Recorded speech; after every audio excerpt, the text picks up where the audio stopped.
আসসালামু আলাইকুম দর্শক। ইউরোপ অথবা ইউকে অথবা পৃথিবীর যে কোনো জায়গা থেকে আপনারা আমাদের এই অনুষ্ঠান সরাসরি অথবা ধারণকৃত দেখবেন, তাদের সবাইকে সাদর আমন্ত্রণ জানাচ্ছি আইন বিষয়ক অনুষ্ঠান দ্বিতীয় মাত্রায় বরাবরের মতো আপনাদের সাথে আমরা থাকব দুইজন আমাদের অনেক আমার প্রিয় ভাই Kausar Qureshi, solicitor, senior court of England and Wales. Thank you Kausar ভাই। Okay, you are welcome. Thank you. আর আপনাদের সাথে সাথে আমি আছি এই অনুষ্ঠানে, আমি Mollah Mahfuzul Islam, solicitor, senior court of England and Wales.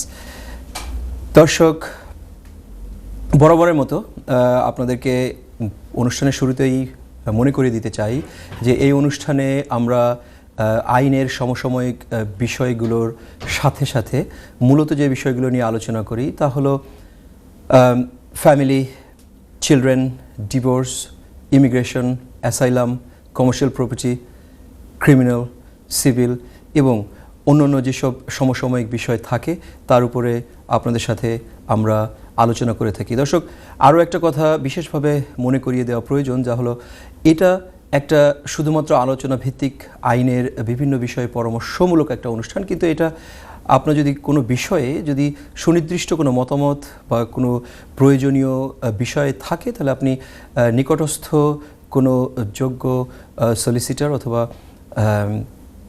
Practising solicitor barristers অথবা আপনার যে বিষয়ে আইনি সহযোগিতা প্রয়োজন সেই বিষয়ের পারদর্শী একজন আইন পরামর্শকের কাছ থেকে উপযুক্ত পরামর্শ নেবেন, এটা আমাদের বলা থাকবে প্রথম থেকেই ডিসক্লেইমার হিসেবে।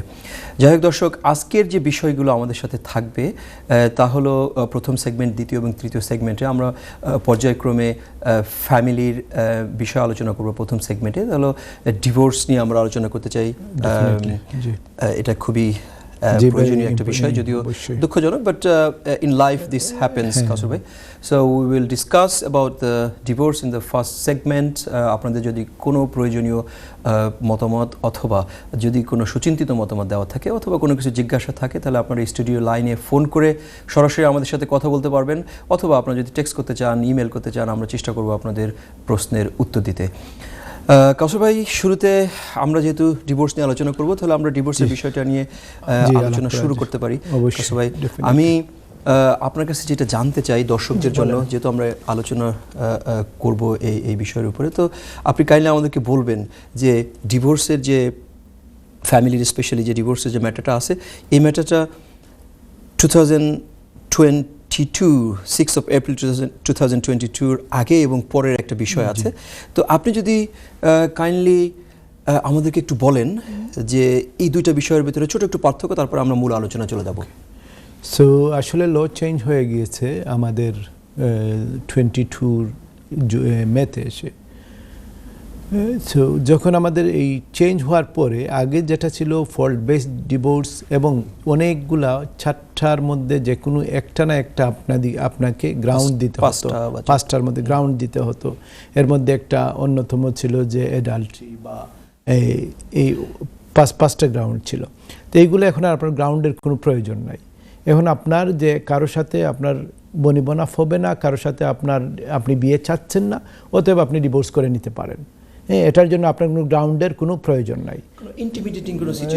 হ্যাঁ, এটাই তো হাজব্যান্ড হোক অথবা ওয়াইফ হোক, যে কেউ যে ডিভোর্স করতে চাইলে এখন আর কোনো আপনার যে গ্রাউন্ড অথবা যে কোন ফল্টের বেসিসে আমাদের ডিভোর্সটা হবে সে বিষয়ে আর আপনার কোনো বেশি মাথা ঘামাতে হবে না যে এইটা আমাকে করছে, এটা ক্লেম করছে, ওইটা ক্লেম করছে, ওইটা অভিযোগ করছে, এরকম কোনো বিষয় আর নাই। একজন চাইতেছে না অন্যজনের সাথে থাকতে অথবা বিবাহ, মূল কথা হচ্ছে বিবাহটা ব্রেকডাউন হয়ে গেছে, this is enough for the divorce.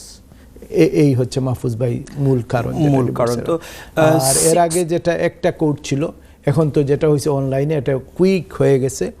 তারপর আরও কিছু চেঞ্জ নিয়ে আসছেন ওনারা। আগে কঠিন ওয়ার্ড বলা হতো, যেমন ডিগ্রি নাই সাই বা নিসি, তারপর ডিগ্রি অ্যাবসোলুট, এই কথাগুলো ছিল। এখন এইগুলাকে চেঞ্জ করে কন্ডিশনাল অর্ডার এবং ফাইনাল অর্ডার, এই দুইটা নিয়ে আসছে।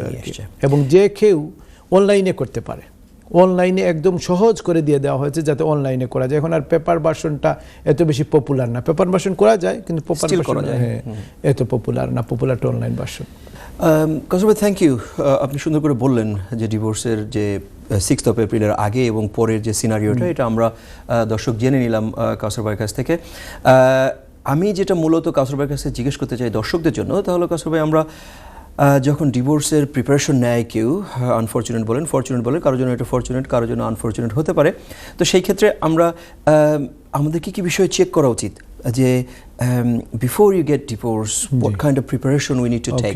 ফার্স্ট অফ অল যে বিবাহের 1 বছর হতে হবে। আপনারা যারা ডিভোর্স দিতে চাইবা 1 বছরের আগে আপনি ডিভোর্স দিতে পারতেন না। এই যে ডিফারেন্ট রুল আছে, সেপারেশন আছে, বাট ডিভোর্স দিতে হইলে 1 বছর লাগবো, পয়লা বিয়ার 1 বছর লাগবে। 2 নম্বর হলো ভ্যালিড রেজিস্ট্রেশন থাকতে হইব, ভ্যালিড ম্যারেজ রেজিস্ট্রেশন থাকতে হইব। এই বিয়াটা বাংলাদেশ হোক, ইউকে হোক, দুনিয়ার যেন হোক, যেটা ইউকে রেজিস্টার, ইউকে রিকমেন্ড করে, ইউকে রিকমেন্ড নাই, ইউকে অ্যাকসেপ্ট করে যে বিয়া রেজিস্ট্রেশনটা, ওই রেজিস্ট্রেশনটা থাকতে হইব।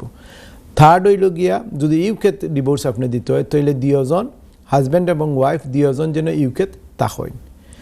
তাই ফোর্থ হইল গিয়া যে জিনিসটা হইল গিয়া যে স্পাউসর আপনি address, email address, phone number, এই জিনিসগুলো খুবই জরুরি।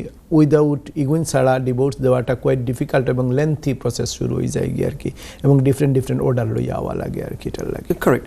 সো একটা জিনিস আমাদেরকে মনে করে দেওয়া দরকার দর্শকদের, তাহলে কাউসার ভাই যে আমরা যখন ডিভোর্সের প্রস্তুতি নিব হাজব্যান্ড অথবা ওয়াইফ, তো সেটা আমরা দুইভাবে করতে পারি। আপনি যেমনটি বললেন একটা জয়েন্টলি করতে পারি অথবা সেপারেটলি করতে পারি। যদি আমরা জয়েন্টলি করি মানে মতামতের ভিত্তিতে, তাহলে জিনিসটা রিলেটিভলি ইজিয়ার হয়। কম সময়ে বলবো না আমি, রিলেটিভলি কম সময় লাগতে পারে। হাউএভার যদি আমরা একসাথে মতামত না মিলে সেক্ষেত্রে হয়তো জিনিসটা একটু লেন্দি হতে পারে, বাট আগের থেকে অনেক রিলেটিভলি ইজিয়ার, যেটা একজন মানুষের জন্য কম্পারেটিভলি সহজ হবে, সেই ব্যবস্থা তারা করছে বলে আমি ব্যক্তিগতভাবে মনে করি। However it tax around 7 months, if not more. কোনো ক্ষেত্রে এটা আরো বেশি সময় লাগতে পারে কাউসার ভাই, মিনিমাম 7 months লাগতে পারে। একটা জিনিস আমাদের বোধহয় দর্শকদেরকে মনে করিয়ে দেওয়া দরকার, আসলে আলোচনা করলে তো অনেক কিছুই আছে কাউসার ভাই, কিন্তু মনে করিয়ে দেওয়া দরকার যেটা যে ম্যারেজ সার্টিফিকেটটা অরিজিনাল লাগতে পারে। যদি না থাকে তাহলে কি করবে দর্শক? তাহলে সার্টিফাইড কপি আপনি অরিজিনাল কপিটা এনে কোনো সলিসিটারকে আপনি দেখাবেন, সলিসিটার ওইটাকে this is the true copy of original বলে আপনাকে স্টাম্প করে দেবে, অথবা আপনি বাংলাদেশ থেকে অথবা যে দেশ থেকে আসেন ওইখান থেকে যেন এটা অথরাইজ থাকে।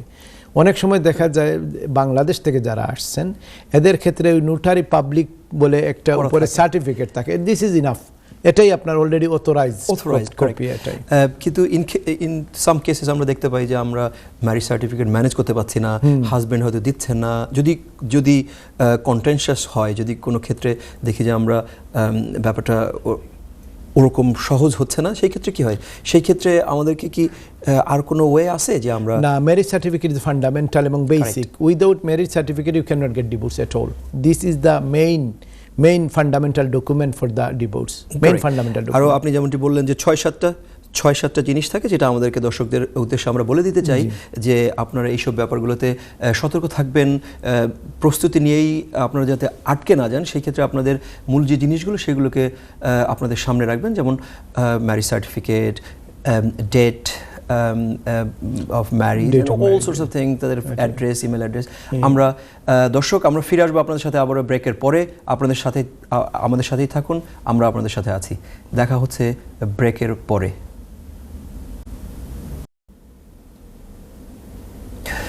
ওয়েলকাম দর্শক, আসসালামু আলাইকুম এগেইন। থ্যাংক ইউ আমাদের সাথে থাকার জন্য। কাউসার ভাই এবং আমি আপনাদের মোল্লা মাহফুজ, আমরা আপনাদের সাথে আছি। আজকের যে বিষয় তা হলো মূল সেগমেন্টে, প্রথম সেগমেন্টে আমরা আলোচনা করছি ডিভোর্সের যে প্রসিজারটা আছে এটা নিয়ে। যদিও এটা অনেক সময় কাম্য নয়, আবার অনেক সময় এটাই হয়তো কারোর জন্য ভালো জিনিস বয়ে আনতে পারে। সো আমরা যখন সাথে থাকি, যদি সাথে না থাকতে পারি তাহলে সেটার জন্য অ্যামিকেবল হয়, সেটার জন্য প্রস্তুতি নিতে হয় আমাদেরকে, সেটার জন্য আমাদেরকে কাজ করে যাওয়া বেটার। একটা রিলেশনশিপ ইজ অলওয়েজ ডিজায়ারেবল, যে রিলেশনশিপটা সুন্দর হোক। যদি সুন্দর না হয় সেই ক্ষেত্রে আমরা কিভাবে এটা থেকে পরিত্রাণ পেতে পারি যাতে সুন্দর, স্বচ্ছ, ভালো, এবং স্পেশালি আমাদের যখন এই সম্পর্কের ভিতরে যদি কোনো বাচ্চা থেকে থাকে তাদের যেন কোনো ধরনের ট্রমা না হয় বা তাদের উপরে যেন কোনো বৈরী যে প্রভাব সেটা না পড়ে, সেই ক্ষেত্রে আমরা যারা আইনি প্র্যাকটিস করে থাকি তারা সবসময় বলে থাকি যে if you can not carry on get divorce, অথবা আপনি আপনার শেষ চেষ্টা করা সত্ত্বেও যদি আপনি এটাকে মেনটেন না করতে পারেন তাহলে সুন্দরভাবে একটা সুস্থভাবে একটা ভালো পরিবেশের ভিতরে অ্যামিকেবল ওয়েতে এটার একটা সলিউশন আমরা পেতে পারি। আর সেই ক্ষেত্রে আমরা আপনাদের সাথে আছি। যদি আপনাদের কোনো প্রশ্ন থাকে আমাদেরকে জিজ্ঞেস করবেন, আমরা চেষ্টা করব আপনাদের উত্তর দেওয়ার জন্য। অথবা আপনার যদি কোনো আইনি পরামর্শ দরকার হয় তাহলে অবশ্যই আপনি কোনো ফ্যামিলি প্র্যাকটিশনার কাছ থেকে আপনারা এই বিষয়ে আরও বিস্তারিত জেনে নিতে পারবেন। দর্শক, আমরা যেমনটি বলছিলাম, ভাই অনেক সুন্দর করে ক্লিয়ার করার চেষ্টা করেছেন যে কী কী জিনিসগুলো আমাদের প্রস্তুত হতে হবে, কী কী জিনিসের উপর আমাদেরকে মূল মানে মেইনলি আমাদেরকে প্রিপেয়ার থাকতে হবে যখন আমরা ডিভোর্স পিটিশন আমরা করতে যাব। সেক্ষেত্রে ভাই যেমন বললেন যে অ্যাড্রেসের ব্যাপারটা থাকতে হবে। মেইন যেটা থাকবে তাহলে দর্শক আমাদের ম্যারেজ সার্টিফিকেটটা, অরিজিনাল ম্যারেজ সার্টিফিকেট আনতে হবে আপনার সলিসিটারের কাছে নিলে, অথবা আপনি যদি নিজেও করতে পারবেন। এটা এমন কোনো ডিফিকাল্ট কোনো বিষয় না, এটা আপনি চাইলে নিজেও করতে পারবেন। এটা এমন সহজ করা হয়েছে, আমি ব্যক্তিগতভাবে মনে করি যে এটা রিলেটিভলি সহজে করা যায়। আপনারা যদি দুইজন ভালোভাবে প্রস্তুত হয়ে নিজেরা করতে চান অ্যামিকেবলভাবে, it can be done. However যেটা হলো মাহফুজ ভাই সবচেয়ে ইম্পর্টেন্ট বলতে যে ডিফিকাল্টি ফেস করেন আমরা ক্লায়েন্ট, আমরা দর্শক হলে, এটা হইল গিয়া অনেক সময় দেখা যায় যে ওয়াইফে ডিভোর্স দিতে চাইরা হাজবেন্ডে দিতে চাইরা না। কারেক্ট। হ্যাঁ, তখন আর হাজবেন্ডে কোনো একনোলেজমেন্ট একটা ফাটায় কৌটোর গেছ থাকি, এই একনোলেজমেন্টটা তাই না আর কোনো দিরাও না। তো এটা মনে রাখবো, আপনি দেউকা না দেউকা ডিভোর্স কিন্তু ওই যাব, হয়তো তোরা লেট হইব অতটুকু আর আমরা ওই সেগমেন্টে মানে পরে আমরা যাব ডেফিনেটলি। বাট থ্যাংক ইউ, এটা একটা মূল বিষয় যে কোশ্চেন মনে এসে যায় যে how I am going to deal with it. যদি আমার পার্টনার, আমার স্পাউস, আমার হাজব্যান্ড অথবা ওয়াইফ যদি এটার সাথে কমিউনিকেট না করে, তা না হলে কি হবে? সেই জন্য সেই ক্ষেত্রে কোর্ট এখানে সুন্দর একটা প্রসেসিং এর ব্যবস্থা করে রেখেছে। তাহলে আপনি জয়েন্টলি করবেন নাকি একা করবেন, আপনি সোল করবেন, এটা এখন সোল বলা হয়। যে আপনি যদি সোল অ্যাপ্লিকেশন করেন তাহলে সেটা কিভাবে ডিল করা হবে, তো সেটার ক্ষেত্রে যথেষ্ট রিলেটিভলি সহজ করা হয়েছে আগে থেকে, যাতে এটাকে কেউ কন্টেস্ট করে বা এটাকে যদি কেউ শক্তভাবে আরেকজনকে প্রতিহত না করতে পারে। করলে আপনি কোর্টের কাছে অবশ্যই এক্সপ্লেইন দিতে হবে যে কেন আপনি কন্টেস্ট করছেন। কি আপনি বললে হবে না যে আমি চাই না, এটা ওইতো না, those days is gone, I think. আপনি আপনার স্পাউসকে, হাজবেন্ড অথবা ওয়াইফকে আপনি চাইলেই বেঁধে রাখতে পারবেন না। যদি কেউ একটা সুশীল সমাজ, একটা উন্নত সমাজে যদি কেউ কারোর সাথে থাকতে না চায়, সো বি ইট, তারা আলাদা হয়ে যাক, এবং সেটা যাতে অ্যামিকেবল হয় সেজন্য প্রসেসটাকে রিলেটিভলি, এটা সময়ের দাবি ছিল, অনেক আগে থেকেও এটা হওয়া উচিত ছিল। যাই হোক, এটা আমাদের 6th of April 2022 থেকে এই জিনিসটা আমাদের সামনে এসছে, যেটা আমরা যারা প্র্যাকটিশনার, আপনি নিজে ফ্যামিলি প্র্যাকটিস করেন বা করেন, আমরা দেখতে পাই সবসময় যে এটা রিলেটিভলি সহজ আগের থেকে। অবশ্যই যদিও সময়ের ব্যাপারে আমাদের একটু ব্যাকলগ আছে, তারপরে আমি মনে করি যে এটা আগের থেকে অনেক বেটার না। ওই কোর্টে একটা সময় যেটা নেই, এই সময়টা হচ্ছে যে তারা ওইগুলো চেক করে। যেমন মনে করেন যে জায়গায় যে ক্ষেত্রে লেট হয়, এর মধ্যে অন্যতম একটা কারণ হচ্ছে যে বিয়েটা কোন জায়গায় রেজিস্টার হয়েছে। তো যারা নিজেরা করেন, অনেকে কি করেন, ওই বিয়ে রেজিস্ট্রেশনটা উনার বাপের বাড়ি অথবা ছেলে তার বাড়ি অথবা বিয়ে যে কমিউনিটি সেন্টারে হয়েছে ওইটাতে ওই জিনিসটা দেওয়া হয়। অ্যাকচুয়ালি বিয়ে রেজিস্টার ওইখানে হয় নাই, বিয়ে রেজিস্টার হয়েছে যে কাজী অফিসের ওই অ্যাড্রেসটা। এবার আপনি ওই জিনিসটা যেন লিখবেন। আমাদের অবশ্যই আমাদের দর্শকদের উদ্দেশ্যে আমাদের বলবো যে আপনারা যদি নিজেরা না করতে পারেন তাহলে অবশ্যই কোনো আইনি পরামর্শ নেবেন, আর যদি নিজেরা করতে পারেন এটার উপর একটু রিসার্চ করে নেবেন। এটা এমন কোনো কঠিন বিষয় না। আর আপনাদের রিসার্চের যে মেইন জায়গা, আপনারা কাইন্ডলি বিভিন্ন ওয়েবসাইট, বিভিন্ন জায়গা আছে, এটাতে না গিয়ে আপনারা .gov ওয়েবসাইট, যেটা সরকারি, যেটা গভর্নমেন্টের যে ওয়েবসাইটটা আছে, আপনারা কাইন্ডলি ওইখানে যাবেন, আপনারা দেখবেন এটা এত সুন্দর করে এক্সপ্লেন করা আছে। আপনি নিজেই একজন সলিসিটার, একজন আইনি পরামর্শক হয়ে যেতে পারেন আপনি যখন এটার উপরে কিছু পড়াশোনা করবেন, অথবা আপনি এটা নিয়ে যখন একটু আলোচনা বা নিজের মধ্যে একটু সময় দিবেন বেসিক্যালি। আর আপনি যদি তারপরেও কনফিউজ থাকেন অথবা ডিফিকাল্টিস ফেস করেন, তাহলে অবশ্যই একজন আইনি পরামর্শকের পরামর্শ নেবেন। দেখেন, এগুলো লাইফ টাইম, আপনি সাধারণত একবার দুইবার জীবনে একবারই করে মানুষ ডিভোর্স অথবা দুইবার করে। যদি এটা করতে হয়, এটা অবশ্যই আমরা আবারও বলছি যে এটা করার জন্য কাউকে এনকারেজ করছি না আমরা, এটা যদি করতে হয় তাহলে তা যেন সুন্দরভাবে হয়। আর সেই প্রসেসটা করার জন্য সরকারও এটাকে সহজ থেকে সহজতর করেছেন, এবং আমরা যারা প্র্যাকটিসে আসি আমরা নিজেরাও দেখতে পাচ্ছি যে এটা রিলেটিভলি ইজিয়ার আগের থেকে। অবশ্যই কাউসার ভাই, দর্শকদের উদ্দেশ্যে আমরা আবারও বলে নিতে চাই যে আমাদের যে ফি আছে, ফিটার ব্যাপারে আপনি বলবেন যে এই অ্যাপ্লিকেশন যখন একটা প্রসেস শুরু হয়ে গেল তখন ফিটা কত? এটা দর্শক, আসলে ফি হচ্ছে 593 পাউন্ড, এবং আপনাকে এটা এককালীনই দিতে হবে। যখনই আপনি অ্যাপ্লাই করবেন সাথে সাথে দিতে হবে। যিনি অ্যাপ্লিকেন্ট উনাকেই দিতে হবে।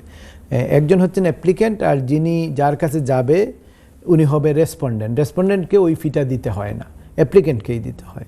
তা আবার ওই দিক থেকে সুবিধা আছে একটা, যারা তুলনামূলকভাবে ইনকাম কম অথবা কোনো ধরনের বেনিফিটে আছেন অথবা তাদের কোনো ইনকামই নাই, ওনারা একটা অ্যাপ্লিকেশন কোর্টের কাছে করতে পারেন কোর্ট ফি হেল্পের জন্য, এবং অনেক সময় দেখা যায় পুরাটাই মাফ করে দিয়ে দেয়, আবার কোনো সময় 50%, কোনো সময় 60%, depend on his or her income. Exactly. তো আপনি এখানে 593 পাউন্ড সেভ করতে পারবেন যদি কিনা আপনার এমন কোনো পরিস্থিতি থাকে যেখানে ফাইন্যান্সিয়ালি আপনি হেল্প পেতে পারেন। এটাকে বলে ফি হেল্প উইথ ফিজ, EX 160 আপনি ডিফারেন্টলিও করতে পারবেন। ফর্ম পেপারও আছে, অনলাইনেও আছে, অথবা আপনি যখন অ্যাপ্লিকেশন করবেন তখনও সাথে সাথে লিংকটা দিয়ে দেয়। রিলেটিভলি তারা খুব কুইকলি এটাকে অ্যাকসেপ্ট করে নেয় যদি আপনার provided to your documentation. একটা বিষয় হচ্ছে যেটা যে কোর্ট ফি হেল্পের জন্য আপনি যখন করবেন অ্যাপ্লিকেশন, আপনি আপনার ডিভোর্স অ্যাপ্লিকেশনটা করে নেবেন, এবং কোর্ট ফি হেল্পটা আপনি ওই শুধুমাত্র রেফারেন্স নাম্বারটা আপনি বসাই দিলেই হবে। পরে আপনাকে 2 সপ্তাহ 3 সপ্তাহ 1 সপ্তাহ পরে যখন জানাবে যে আপনি কত ইনটাইটেল হয়েছেন, তখন যদি আপনি পুরো ইনটাইটেল হন তাহলে তো ভালো, যদি কম ইনটাইটেলই হন, যাই ইনটাইটেল হন, আপনি ওই পয়সা বাকি পয়সাটা আপনাকে দিয়ে দিতে হবে। কারেক্ট। আর যদি না হয় তাহলে তাও তারা জানিয়ে দিবে যে আপনার ফিজটা আমরা অ্যাকসেপ্ট করতে পারছি না, সো ইন দ্যাট কেস আপনাকে পুরো ফিটা দিতে হবে।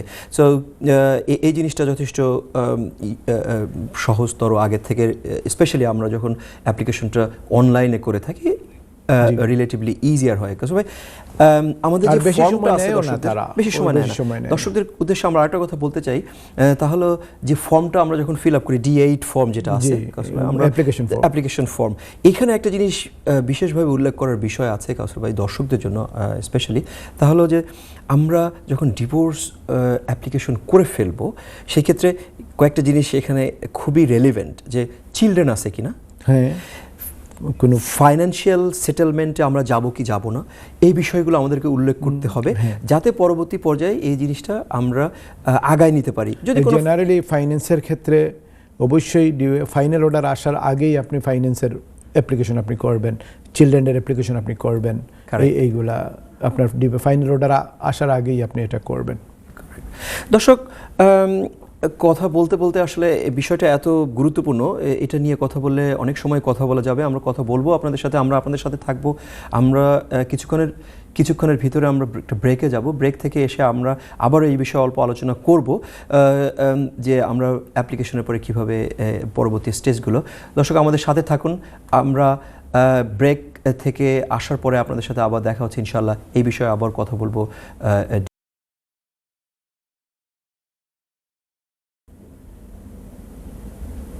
আসসালামু আলাইকুম দর্শক, welcome back after the break. Thank you আমাদের সাথে থাকার জন্য। আমরা আজকে যে বিষয় নিয়ে মূলত আলোচনা করছি তা হলো ডিভোর্স, কীভাবে ডিভোর্সটাকে, যদিও এটা একটা আনএক্সপেক্টেড জিনিস সামটাইম, বাট যদি এটা হয়ে যায় তাহলে এটাকে আমরা কীভাবে ত্বরান্বিত করতে পারি, সহজ করতে পারি, সুন্দরভাবে এটাকে অ্যামিকেবল ওয়েতে সলিউশনটা আসতে পারে। আমরা আলোচনা করছিলাম দর্শক ডিভোর্সের বিভিন্ন পর্যায় নিয়ে। তো আমি এখন আমাদের সাথে বরাবরের মতো যিনি থাকেন সবার প্রিয় সলিসিটার কাউসার কুরেশি ভাই। কাউসার ভাই, আমরা যেটা আলোচনা করছিলাম সেই বিষয়ে আমার মনে হয় যে 2-1টা জিনিস আরও একটু দর্শকদেরকে আমরা জানাতে পারি, যেমন কন্ডিশনাল অফার যখন অ্যাপ্লিকেশন করা হয় বা ডিভোর্স যখন শুরু হয়, আর তারপরে যখন ডিভোর্স যখন শেষ হয়, এর ভিতরে কয় সপ্তাহের সময়, এটা যদি আপনি একটু দর্শকদের উদ্দেশ্যে কাইন্ডলি বলেন। ওকে দর্শক, যেটা হচ্ছে যে আপনি অ্যাপ্লিকেশন করার পর কোর্টে যাওয়া পর্যন্ত আপনার কন্ডিশনাল অর্ডার বলে কয়েকটা স্টেপ আছে। এর মধ্যে মেজর 2টা স্টেপ, একটা হচ্ছে কন্ডিশনাল অর্ডার, একটা ফাইনাল অর্ডার। তো কন্ডিশনাল অর্ডারের জন্য 20 উইকস টাইম লাগে। কোর্টের জন্য নর্মাল যদি এভরিথিং থাকে 20 উইকস টাইমের ভিতর আপনি কন্ডিশনাল অর্ডার পেয়ে যাবেন। তো একটা জিনিস মনে রাখা প্রয়োজন, এইটার জন্য আপনাকে কোনো কোর্ট হিয়ারিং বা কিছুতে যেতে হবে না, সব অনলাইন ভার্সন, সবই অনলাইন। অথবা আপনি যদি পেপার করেন তাহলে পেপারের মাধ্যমেও করবেন। আর ফাইনাল অর্ডারের জন্য আপনাকে 43 ডেইজের জন্য অপেক্ষা করতে হবে। 43 ডেইজের পরে আপনি ফাইনাল অর্ডারটা পেয়ে যাবেন। আর ফাইনাল 6 সপ্তাহ একদিন, 6 সপ্তাহ একদিন, 43 ডেজ, 43 ডেজ ইজ না, 43 days, 42 plus 1, 43 ডেজ। তো মনে রাখবেন যে অনেকে মনে করেন যে কন্ডিশনাল অর্ডার পেয়ে গেছি মানে হচ্ছে আমার ডিভোর্স হয়ে গেছে, আমি এখন সেকেন্ড বিয়ে করতে পারবো। জি না, সেকেন্ড বিয়ে করতে হলে আপনাকে অবশ্যই ফাইনাল অর্ডার পর্যন্ত অপেক্ষা করতে হবে। এত বেশি উতালা হওয়ার কিছু নাই, আপনার সময় নিশ্চয়ই আসবে। যদি আপনি ওরকম কোনো উদ্দেশ্য আপনার থেকে থাকে তাহলে একটু ওয়েট করবেন, আইনি প্রসেসটা শেষ করে আমরা অবশ্যই আমাদের অভীষ্ট লক্ষ্যে আমরা যারা যেতে চাই তারা অবশ্যই পৌঁছাতে পারবো, আশা করি ইনশাল্লাহ। আর এটা সবার ক্ষেত্রে সমান, যেই হোক না কেন, আমি কারোর স্পেসিফিক বলছি না, স্পাউস যে কেউ এটা চাইতেই পারেন, তো তাদের এটা আইনি অধিকার আছে তারা যখন এটা কমপ্লিট হয়ে যাবে, but it has to be done in the right way. Otherwise আপনি দেখবেন একটা ম্যারেজ যেটা হতে পারবে সেটা ভয়েড হয়ে যেতে পারে, কারণ you are not eligible to marry, and in that case this marriage could be void and other complication, আইনি যে জটিলতা সেটা এসে যেতে পারে। হাউএভার আমাদের এইসব ব্যাপারে যথেষ্ট সতর্ক থাকা জরুরি এবং সঙ্গত কারণেই জরুরি, যাতে এটা আমরা কোনোভাবেও আইনি জটিলতার ভিতরে আমরা না পড়ি। দর্শক আমরা যেটা বলতে চাচ্ছি তা হলো, কাউসার ভাই যেরকম সুন্দর করে বললেন যে কতদিন আপনাদেরকে ওয়েট করতে হবে, 20 উইকস, অ্যারাউন্ড 20 উইকস যখন এটা ইস্যু হয়, সার্ভ করা হয়, যদি সেটা হয়ে যায় তারপরে কন্ডিশনাল থেকে আপনার ফাইনাল অর্ডারের জন্য আরও 6 সপ্তাহ একদিন, উইচ ইজ 43 ডেজ আপনাকে ওয়েট করতে হবে। যখন এটা হয়ে যাবে, ইন জেনারেল এই হোল প্রসেসটার জন্য তার গভর্নমেন্ট যে একটা সময় বেঁধে দিয়েছে সেটা অ্যারাউন্ড 7 মান্থ। কোনো কোনো ক্ষেত্রে আমরা স্পেসিফিকভাবে বলতেই পারি না যে এটা exactly 7 month, it could be some time একটু বেশি লাগার সম্ভাবনাই সবসময় বেশি থাকে, যেহেতু যথেষ্ট ব্যাকলগ বিশেষ করে যে না ওই যে অ্যাকনোলেজমেন্টটা, অ্যাকনোলেজমেন্টটা 14 ডেজের ভিতরে অ্যাকনোলেজমেন্ট আপনি দেবেন, যিনি রেসপন্ডেন্ট উনি 14 ডেজের ভিতরে অ্যাকনোলেজমেন্ট দেবেন। কিন্তু অনেক সময় দেখা যায় 14 ডেজের ভিতরে দেন নাই, তখন কোর্ট আবার রিমাইন্ডার পাঠায়, লেটার পাঠায় এবং ইমেল পাঠায়, তখন আবার আপনাকে সময় দেয়। তারপরে যদি আপনি না করেন তাহলে এইগুলা অবশ্যই লেট হবে। একটা জিনিস বোধহয় আমাদের, যেহেতু আমরা আলোচনা করছি দর্শকদের জন্যই, যেটা আমরা দর্শকদের স্মরণ করে দিতে চাই, দর্শক বেস্ট হবে যদি আপনার কোনো ইমেল অ্যাড্রেস থাকে, আপনার পার্টনারের, স্পাউসের যদি ইমেল অ্যাড্রেস থাকে, court in general email address এটা সার্ভ করে, আর সেই ক্ষেত্রে কোর্ট এটাকে অতটা প্রুভের বেশি একটা দরকার হয় না, কারণ already email is given, and যেটা যদি প্রুভেন হয় যে this is the email for the spouse অথবা আদার পার্টনারের, সেই ক্ষেত্রে এটাকে রিলেটিভলি সহজভাবে নেওয়া হয় রাদার দ্যান পোস্টিং সার্ভিস অবশ্যই আছে, পোস্টিংয়ের চাইতে এটা রিলেটিভলি ইজিয়ার। হাউএভার পোস্ট করার পরে, ইমেল করার পরে যদি কখনো কোনো ইয়ে না পাওয়া যায়, সেক্ষেত্রে আরও ডিফারেন্ট সার্ভিসেস রয়ে গেছে, যেমন আপনি নিতে পারবেন। যখন ওই অনেক সময় হয় যেটা স্পাউস যে রেসপন্ডেন্ট আছে উনি কি করতেছে না, রেসপন্ড করতেছে না, অ্যাকনোলেজ করতেছে না কোনোভাবে, কিন্তু ওই দিকে যিনি অ্যাপ্লিক্যান্ট উনি অপেক্ষার পর অপেক্ষা করতেছে। যদি এইরকম কোনো জিনিস হয় তাহলে আপনি আরেকটা নিতে, এটাকে প্রাইভেট প্রসেস সার্ভার নিতে পারেন। এদের খুব বেশি ফি না, এরা outside of the court, outside of solicitor আপনি নিতে পারেন। সে ওই বেলিফের মতো গিয়ে উনার কাছ থেকে সিগনেচার নিয়ে তারপর সার্টিফিকেট প্রোভাইড করবে, কোর্টের কাছে প্রমাণ করবে, ওই সার্টিফিকেট ওইটা কোর্ট অ্যাকসেপ্ট করবে। তো সেই ক্ষেত্রে সময়টা একটু বেশি লাগে রিলেটিভলি। হাউএভার এটা অনেক ক্ষেত্রে আমরা দেখি যে এত দূর পর্যন্ত যায় না, কিন্তু যদি যে ক্ষেত্রে এটা হয় সেই ক্ষেত্রে জিনিসটা একটু লেন্দিয়ার হতে পারে। এতে অধৈর্য হওয়ার তেমন কিছু নেই, কারণ সব রিলেশন যখন ব্রেক হয় তখন তার ভিতরে কিছু তিক্ততা থাকতেই পারে। আরেকটা বিষয় হচ্ছে যেটা ওই যে অনেক সময় আপনার অ্যাড্রেস চেঞ্জ হতে পারে 6 মাসের ভিতর, 5 মাসের ভিতর, during the time your address if to change, you can do it, is online, আপনি করতে পারেন, আপনার অ্যাড্রেস চেঞ্জ করতে পারেন, আপনার ইমেল অ্যাড্রেস চেঞ্জ করতে পারেন, আপনার ফোন নাম্বার চেঞ্জ করতে পারেন, ইজ ভেরি ইজিলি আপনি এটা চেঞ্জ করতে পারবেন আর কি। কিন্তু অন্য কিছু আপনি যদি চেঞ্জ করতে চান তাহলে আপনাকে অবশ্যই কোর্টের একটা ফি আছে, 53 পাউন্ড ফি দিয়ে D11 ফর্ম ফিল আপ করে তারপর কোর্টের কাছে ছাড়তে হবে, সেটা হচ্ছে ডিফারেন্ট ইস্যু। বাট নর্মাল আপনার অ্যাড্রেস চেঞ্জ করার জন্য আপনাকে কোনো ফি দিতে হবে না এবং এটা দেন এন্ড দেয়ার চেঞ্জ হয়ে যায়। তো মেক শিওর আপনি যে ইমেল অ্যাড্রেসে রেজিস্টার করছেন ওই ইমেইলেই বারবার নোটিফাই আসবে। নতুন ইমেল চেঞ্জ করতে হলে আগে ওই ইমেইলে আপনার নোটিফিকেশন আসার পরে আপনি চেঞ্জ করবেন। দর্শক, আমরা আছি আপনাদের সাথে ডিভোর্সের বিষয়ে আলোচনা করার জন্য। যদি কারো কোনো প্রয়োজন হয়, আপনারা যদি সুচিন্তিত মতামত থাকে বা আপনারা কোনো কিছু জিজ্ঞাসা থাকে, আপনারা আমাদের সাথে যোগাযোগ করতে পারবেন স্টুডিও লাইনে। আজকে আমরা ডিভোর্সের সাথে সাথে যে ছোট দুইটা জিনিস, এটা অবশ্য অনেক বড় একটা আলোচনা, ডিভোর্স এবং এটার সাথে চিলড্রেন আছে, এটার সাথে ফাইন্যান্সিয়াল ম্যাটার রিলেটেড আছে। এই জিনিসটা যখন হয়ে যায় তখন is a very very long discussion, অনেক কিছু ইনভলভ থাকে। এটার সাথে ডোমেস্টিক ভায়োলেন্স থাকতে পারে, নন মলেস্টেশন অর্ডার থাকতে পারে, চিলড্রেন অ্যারেঞ্জমেন্ট অর্ডার থাকতে পারে, চিলড্রেন অ্যারেঞ্জমেন্টের যে ফাইন্যান্সিয়াল যে বিষয়গুলো আছে এগুলো থাকতে পারে, হাউস ইনভলভ থাকতে পারে। There are so many things involve in it, hence there is a big book এটার উপরে। তো আমরা যেটা মূলত আলোচনা করতে চাই, আমরা নাটশেলে যেটা ছোট করে বলে দিতে চাই যে যদি কারো ডিভোর্স হয়, ডিভোর্সের সাথে চিলড্রেন যদি থাকে, যদি ফাইন্যান্সিয়াল ম্যাটার ইনভলভ থাকে, তাহলে is better to go to এই পারদর্শী সলিসিটার, লয়ার, ব্যারিস্টারের কাছে গেলে আপনারা এই ব্যাপারে আরও বিস্তারিত জানতে পারবেন, যেহেতু তাহলে আপনার ট্রানজ্যাকশনটা স্মুথ হওয়ার সম্ভাবনা বেশি থাকবে। কারণ আপনি যদি একটা পর্যায়ে যে আটকে যান, এটাকে আবার যদি রিওয়ান্ড করতে হয়, আবার সামনের দিকে যেতে হয়, তাহলে it's always a lengthy process. So অবশ্যই এর পরামর্শ থাকবে যে আপনারা নিজেরা করার চেষ্টা করবেন। যদি না করতে পারেন তাহলে অবশ্যই কোনো যোগ্য, যারা বিজ্ঞ, যারা জানেন তাদের কাছ থেকে আইনি পরামর্শ নেবেন। সেটা বোধ হয় in the long run is much better. It is better. Much better take option. some advice from the anyone legal profession এ আছেন, ওনাদের কাছ থেকে আপনি নেবেন, অ্যাডভাইস নেবেন। অ্যাডভাইস নিলে এটা আপনার জন্য সুবিধা হবে। যেখানে চাইল্ড ইনভলভ আছে ওইখানে অবশ্যই আপনি কোনো লিগ্যাল যারা প্রফেশনে আছেন ওই ক্ষেত্রে যে ওই লাইনে যারা আছেন ওনাদের কাছ থেকেই আপনি অ্যাডভাইস। অবশ্যই আপনি সব সলিসিটার অবশ্যই আপনাকে হয়তো এই বিষয়ে পরামর্শ নাও দিতে পারবেন।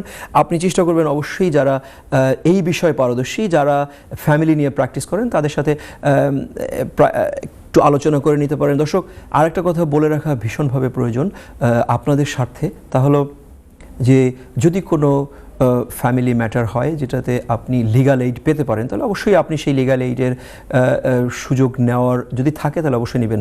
কোনো ক্ষেত্রে আছে যেখানে আপনি লিগাল এইড পাবেন না, সেই ক্ষেত্রে আপনি অবশ্যই লিগাল এইড যেহেতু আপনি পাবেন না, সেহেতু একজন ভালো সলিসিটারের কাছে যাবেন। যদি আপনার কোনো ক্ষেত্রে ফাইন্যান্সিয়াল দিকটা একটু বেশি যায়ও, but in long run legal এইডটা কোয়াইট রেস্ট্রিকটিভ, বিশেষ করে যেখানে ডোমেস্টিক ভায়োলেন্স ইনভলভ, ওইখানে আপনি লিগ্যাল এইড পেতে পারেন। কিন্তু জেনারেলি ডিভোর্সে শুধুমাত্র কোর্ট ফি হেল্প ছাড়া অন্য কোনো লিগ্যাল এইড আপনি পাবেন। ইন জেনারেল যদি চিলড্রেন ইনভলভ থাকে সেই ক্ষেত্রে কিছু সুযোগ সুবিধা থাকতে পারে, যদি ডোমেস্টিক ভায়োলেন্স থাকে, এবং যদি ফাইন্যান্সিয়াল ম্যাটার ইনভলভ থাকে, in that case in general আপনি পাবেন না। হাউএভার কোনো ক্ষেত্রে আপনি পেতেও পারেন, কিন্তু পরবর্তীতে এটাকে আবার রিকুপ করা লাগে, পয়সা ফেরত দিতে হবে, পয়সা ফেরত দেওয়া লাগে। যে যদি ফাইন্যান্সিয়াল আপনি যদি এই মুহূর্তে যদি আমরা করেন, তাহলে গেইন করার পরে আপনাকে কি করতে হবে, ওইটা দিতে হবে, পয়সাটা ফেরত দিয়ে দিতে হবে, লিগ্যাল এইডের পয়সাটা ফেরত দিতে হবে। দর্শক, আমরা যেমনটি আলোচনা করছিলাম ডিভোর্স নিয়ে, এটা একটা মূলত একটা কনফ্লিক্টিং সিচুয়েশন সৃষ্টি হতে পারে, কিন্তু এটাকে সহজ থেকে সহজতর করার জন্য গভর্নমেন্ট এখন একটা প্রসেসকে দাঁড় করেছে। এটা ওয়েল ওভার 2 years হয়ে গেছে এখন। সো আমরা মোটামুটি সবাই এটার সাথে পরিচিত এখন, রিলেটিভলি ইজিয়ার। যদি আপনাদের কোনো আইনি সহযোগিতা দরকার হয়, অবশ্যই আপনারা আইনি সহযোগিতা নেবেন অথবা নিজেরা করতে পারবেন।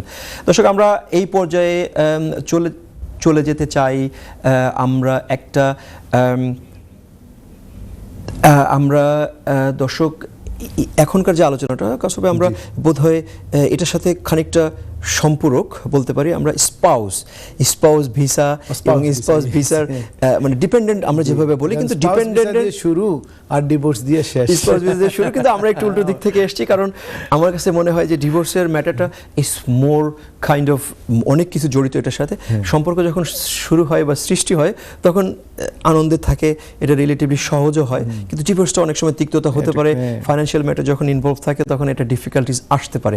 দর্শক, কাউসার ভাই এবং আমরা দুজনেই জানি এটা কিভাবে করতে হয়, কিন্তু দর্শকদের উদ্দেশ্যে আমরা এটা বলতে চাই যে আপনাদের যদি কোনো সিচুয়েশন এরকম সৃষ্টি হয়। যদি না হয় তাহলে সেটাই আমরা আশা করব, যদি সৃষ্টি হয় তাহলে অবশ্যই আপনারা এটার উপরে দক্ষ মানুষের বা অভিজ্ঞ মানুষের একটা পরামর্শ নেবেন, অথবা নিজেরা করতে পারলে সেটা করবেন।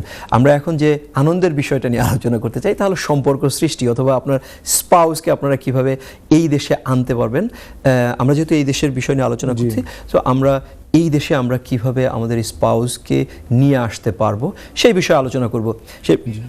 সেই বিষয়ে আলোচনা করব। আমরা মাগরিবের একটা ব্রেকে যেতে হবে, আমাদের হয়তো মিনিট খানেকের মতো হাতে সময় আছে কাসবে, তারপর আমরা কয়েকটা বিষয় আলোচনা করি, যে বিষয়টা আমরা পরবর্তীতে মাগরিবের ব্রেকের পরে এসে আমরা আলোচনা থাকবো আপনাদের সাথে। দর্শক, তো যেটা বলছিলাম যে একজন স্পাউসকে যদি দেশে আনতে হয় তাহলে মূলত দুইটা বিষয় বোধহয় আমাদেরকে সতর্ক থাকা দরকার, যে documents from this country, documents from the country who are coming, অথবা those who are getting married here, তাদের কি কি ডকুমেন্ট লাগবে, স্পাউস বোথ স্পাউসের কি কি ডকুমেন্ট লাগবে। ডিপেন্ডেন্ট ভিসা শুধু বাইরে থেকে আনতে হবে এমন না, এদেশেও হয়। তো দর্শক, আমরা একটু মাগরিবের বিরতিতে যাব, বিরতির পরে আপনাদের সাথে আবার দেখা হবে। সেই সময় আমরা আপনাদের সাথে আলোচনা করব আমরা কিভাবে আমাদের স্পাউসকে এদেশে আনতে পারি, অথবা এদেশে যারা আছেন তাদেরকে সহজভাবে কিভাবে আমরা আমাদের ডিপেন্ডেন্ট করতে পারি। দর্শক, আমাদের সাথে থাকার জন্য থ্যাংক ইউ। যদি কোনো প্রশ্ন থাকে আমাদেরকে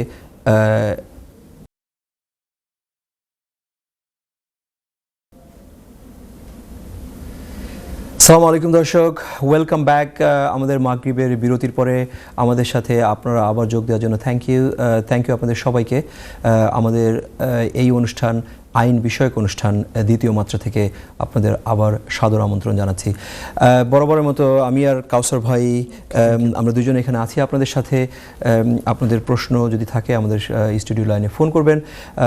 যাই হোক, আমরা যেটা নিয়ে আলোচনা করছিলাম দর্শক, প্রথম সেগমেন্টে আমরা ডিভোর্সের ব্যাপারটা নিয়ে আলোচনা করেছি। এখন আমাদের যে আলোচনার বিষয় তা হলো স্পাউস ভিসা, যেটাকে আমরা ডিপেন্ডেন্ট ভিসা বলে থাকি। এখানে ডিপেন্ডেন্ট বলতে অনেক ধরনের ডিপেন্ডেন্ট থাকতে পারে দর্শক, কিন্তু আমরা মূলত আজকে যে ডিপেন্ডেন্টটা নিয়ে আলোচনা করবো স্পাউস ডিপেন্ডেন্ট। এটা চাইল্ড ডিপেন্ডেন্ট হতে পারে, এটা আদার প্যারেন্টস ডিপেন্ডেন্ট হতে, অ্যাডাল্ট ডিপেন্ডেন্ট হতে পারে। There are so many different dependent route আছে, কিন্তু আমরা মূলত আজকে স্পাউস ভিসা যেটা হাজব্যান্ড অথবা ওয়াইফ, ওনারা যারা বাইরে থেকে এই দেশের বাইরে থেকে এই দেশে আসতে চান, অথবা যারা এই দেশে আছেন তারা কিভাবে ডিপেন্ডেন্ট হতে পারেন, এই বিষয়ে মূলত আলোচনার দিক আমরা আপনাদের সাথে তুলে ধরতে চাই। কাউসার ভাই, আপনার সাথে আমি যেটা বলছিলাম ব্রেকের সময়, যে আমরা যখন আমাদের স্পাউসকে এদেশে আনতে চাই তার বেশ কয়েকটা বিষয় আমাদের জন্য জরুরি হয়। আমরা অনেক সময় উদ্গ্রীব হয়ে যাই, কিন্তু আমরা দেখি যে আসলে এট দ্য সেম টাইম আমরা ডকুমেন্টগুলো ম্যানেজ করতে পারছি না। Relatively it easy. It is not very difficult. You're going to bring your spouse from outside the UK or inside the UK. Correct. Yes, as long as whoever the applicant or sponsor যিনি যার জন্য নিয়ে আসতে চান উনি হচ্ছে স্পন্সরটা এদেশের British citizen হন অথবা সেটেল পারসন হন, এবং উনি 18 উপরে হতে হবে। এই হচ্ছে প্রথম ফান্ডামেন্টাল। এটা মেজরিটি, আপনি বিয়েই তো করবেন না যদি 18 উপর না হন। হ্যাঁ, আমাদের দেশেও বোধহয় এখন, এটা বাংলাদেশে যেটা বলছি আমি, বাংলাদেশে বোধহয় এখন আর 18 নিচে বিয়ে করা সম্ভব না, হলে সেটার আইনি প্রক্রিয়া জটিলতা বেড়ে যায়। তো এদেশে কিন্তু 18 নিচে বিয়ে করা যায় দর্শক। এদেশে প্যারেন্টসের অপিনিয়ন নিয়ে এদেশে 18 নিচে বিয়ে করা যায়। সুসংবাদ যারা করতে চান তাদের জন্য, আর যদি যারা করতে না চান অবশ্যই তারা 18 পর্যন্ত ওয়েট করবেন, সেটা বোধহয় বেটার। হাউএভার 18 নিচে বিয়ে করা এদেশে যায়, বাংলাদেশে যায় না যতদূর আমি জানি। তো এটা হচ্ছে এই দেশ থেকে যিনি স্পন্সর, উনার জন্য মেক শিওর যে উনি ব্রিটিশ সিটিজেন হোক অথবা সেটেল পারসন হোক। সেটেল পারসন মানে ILR আছে, অথবা যদি EU সিটিজেন হন উনার সেক্ষেত্রে একটু ডিফারেন্ট রুল আছে, কিন্তু উনি যেন সেটেল হন, প্রি সেটেল স্ট্যাটাসে উনি নিয়ে আসাটা ডিফিকাল্ট, যদি না উনি 21 জানুয়ারির 1 তারিখ 21-এর আগে এদেশে না আসেন। কারেক্ট। তারপর আরো কয়েকটা বিষয় আছে দর্শকদের উদ্দেশ্যে, আমরা তো এটা নিয়ে প্র্যাকটিস করি, so we know better. I mean better in a sense যে আমরা এটা নিয়ে যেহেতু আমাদের এভরিডে ডিল করা হয়, so you would know, is expected যে আমরা জানবো এটা। কিন্তু আমরা দর্শকদের উদ্দেশ্যে যেহেতু বলছি, সেহেতু দর্শকদের জন্য জানার স্বার্থে আমাদেরকে এটা আলোচনার ক্ষেত্রে, আমাদের দর্শক যেটা স্ট্রাগলিং করেন, সবচেয়ে বেশি স্ট্রাগলিং করেন যে ইনকাম থ্রেশহোল্ডটা now is £29,000, so is a quite high for a normal salary. It's not the end there, কাউসার ভাই।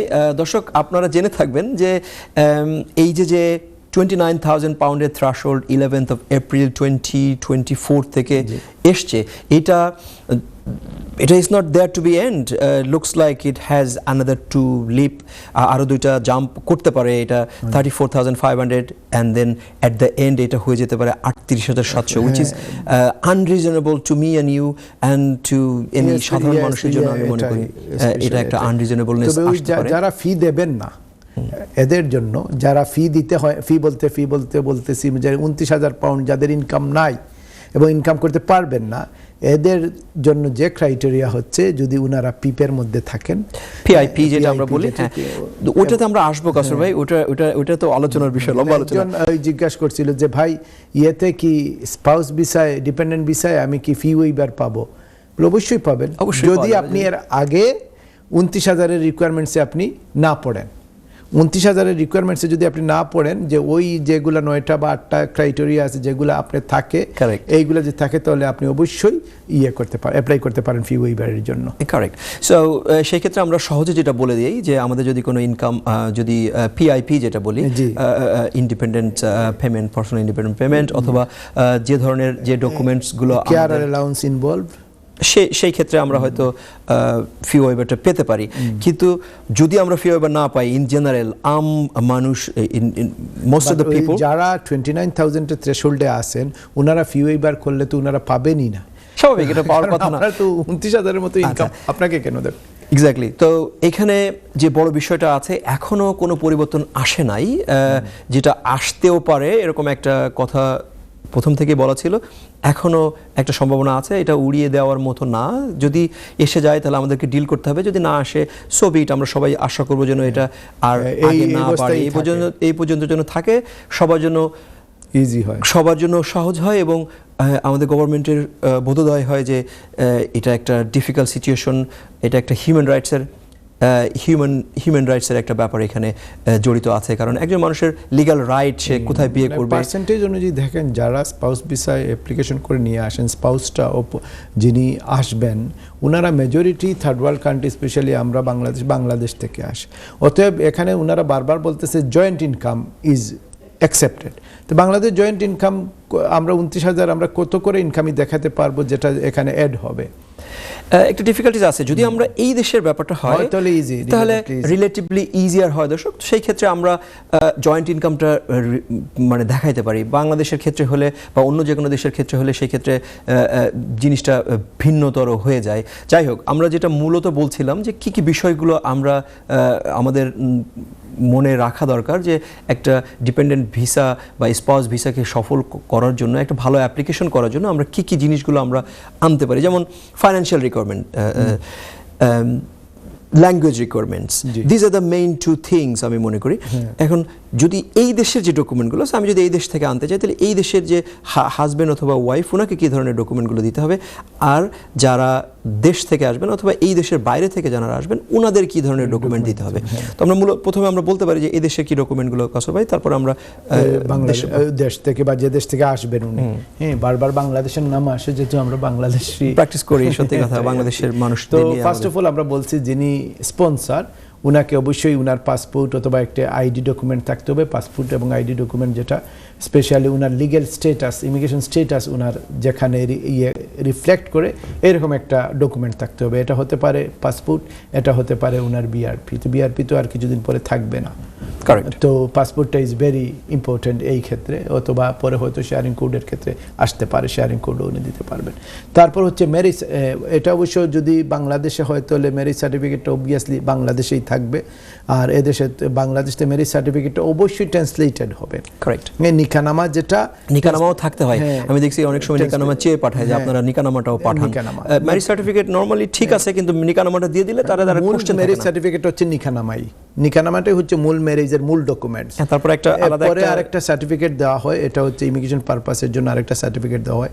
যারা স্পাউস ভিসা অ্যাপ্লাই করবেন না, যারা বাংলাদেশে বিয়ে করে এদের কোনো ম্যারেজ সার্টিফিকেট থাকে না, এদের শুধু নিকানামা থাকে, correct। ওটাকে ইংলিশ করতে হবে যদি ইংলিশে না থাকে। যে কোনো ডকুমেন্ট আমরা দর্শকদের উদ্দেশ্যে বলে দিতে চাই, যে কোনো ডকুমেন্ট যদি আপনার অন্য কোনো ভাষায় থাকে apart from English, that must be translated into English. ইংলিশে থাকলে তারা এই জিনিসটা দেখে আপনার ডিসিশন দিতে সহজ হবে, না হলে তারা আপনাকে আবার ফেরত পাঠাবে, so on and so forth, there too many difficulties হবে, সময় ক্ষেপণ হবে, এসব বিষয়ে আমাদেরকে নজর রাখতে হবে। আমরা যেহেতু অনুষ্ঠানের অনেকটা শেষ পর্যায়ে চলে এসেছি, আমরা তো সেই সুবাদে আমাদেরকে দর্শকদেরকে স্মরণ করে দিতে চাই যে আপনারা যদি স্পাউস ভিসা অ্যাপ্লিকেশন করেন তাহলে যে বিষয়গুলো মূলত মনে রাখবেন যে আপনাদের ম্যারেজ সার্টিফিকেট, এটা যদি ইংলিশে না থাকে ইংলিশ করবেন। আপনারা ফাইন্যান্সিয়াল রিকোয়ারমেন্ট এখন যে 29,000 পাউন্ড আছে সেটা মিলাইতে হবে। যদি একই এমপ্লয়ার থাকে তাহলে 6 মাস হলে হবে, ইন জেনারেল, অথবা 12 মাসের দিতে হয়। ব্যাংক স্টেটমেন্ট লাগবে, অ্যাড্রেস, প্রুফ অফ অ্যাড্রেস লাগবে, যেখানে আসে থাকবে সেটার ব্যাপার সেইটাকে প্রুফ করতে হবে। আপনাকে বাংলাদেশ থেকে টিবি টেস্ট সার্টিফিকেট নিতে হবে।